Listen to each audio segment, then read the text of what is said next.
पाठ की जो भाषा है जिसे इंसान भुला नहीं सकता, वो निश्चित रूप से इस ओर इशारा करती है कि एक ऐसा बुनियादी सबक है जिसे हमें याद रखने की जरूरत है। ये सिर्फ ऑफिस में टीम वर्क की बात नहीं है, ये समाज के स्तर पर, समुदाय के स्तर पर सहयोग और एकजुटता के महत्व को बताता है। हाँ, इसमें ये मतलब छुपा हो सकता है कि आधुनिक मानव समाज कभी-कभी इस सामूहिक भावना को नजरअंदाज कर देता है। लेकिन यहाँ एक और सवाल उठता है, चींटी और मधुमक्खी के समाज में व्यक्तिगत पहचान तो लगभग खत्म सी हो जाती है। क्या इंसानी समाज में भी ऐसा ही होना चाहिए? क्या एकजुटता का मतलब व्यक्तिगत स्वतंत्रता या अपनी खासियत का दमन है? शायद यहाँ भी संतुलन की जरूरत है, व्यक्तिगत प्रतिभा और सामूहिक प्रयास के बीच। ये एक बहुत ही प्रासंगिक प्रश्न है। पाठ सीधे तौर पर इस दुविधा का समाधान नहीं देता, लेकिन ये हमें सोचने पर मजबूर करता है। शायद चींटी और मधुमक्खी से सीखने का मतलब उनकी तरह बनना नहीं, बल्कि उनके मॉडल से प्रेरणा लेकर मानव समाज के लिए सहयोग के उपयुक्त तरीके खोजना है, जहां व्यक्ति और समूह दोनों का महत्व बना रहे।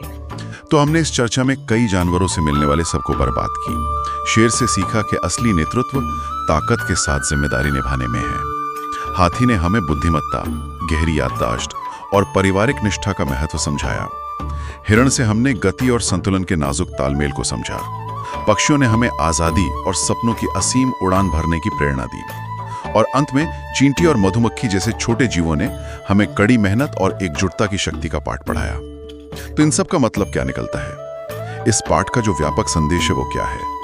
मुझे लगता है ये सिर्फ जानवरों के गुणों की लिस्ट नहीं है, ये एक गहरा नजरिया पेश करता है।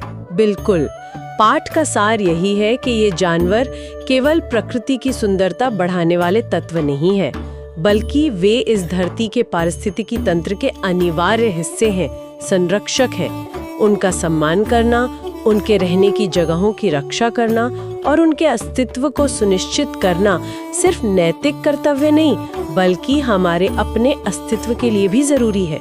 जैसा कि पाठ कहता है, जब तक ये रहेंगे तब तक जीवन की धड़कनें भी जीवित रहेंगी। ये कथन पृथ्वी पर जीवन के आपसी जुड़ाव को दिखाता है।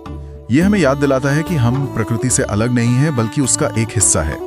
इन जानवरों का सम्मान करना असल में जीवन का ही सम्मान करना है। ये एक बड़ी जिम्मेदारी है। सही कहा। ये पाठ हमें प्रकृति के प्रति ज्यादा संवेदनशील और सम्मानजनक रवैया अपनाने के लिए प्रेरित करता है।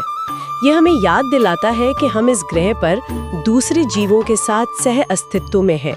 अब इस पूरी चर्चा और पाठ के आधार पर एक विचारोत्तेजक प्रश्न जो श्रोताओं के मन में छोड़ा जा सकता है, वो ये है, पाठ जानवरों को धरती का संरक्षक कहता है। हम अपने रोजमर्रा के जीवन में अपनी पसंदों और कामों के जरिए इस संरक्षक भूमिका का वास्तविक सम्मान कैसे कर सकते हैं? हम उस नाजुक संतुलन को बनाए रखने में सक्रिय रूप से अपना योगदान कैसे दे सकते हैं, जिसका जिक्र इस पाठ में बार बार किया गया है? ये वाकई एक गहरा सवाल है जिस पर हम सभी को सोचने की जरूरत है।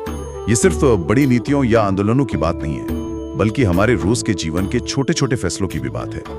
कैसे हम इन संरक्षकों के प्रति अपने कामों में सम्मान दिखा सकते हैं? इसी विचार के साथ हम आज की एक गहरी बातचीत समाप्त करते हैं।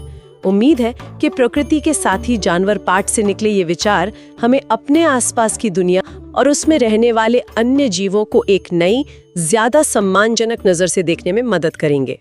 इस सार्थक चर्चा के लिए आपका बहुत बहुत धन्यवाद।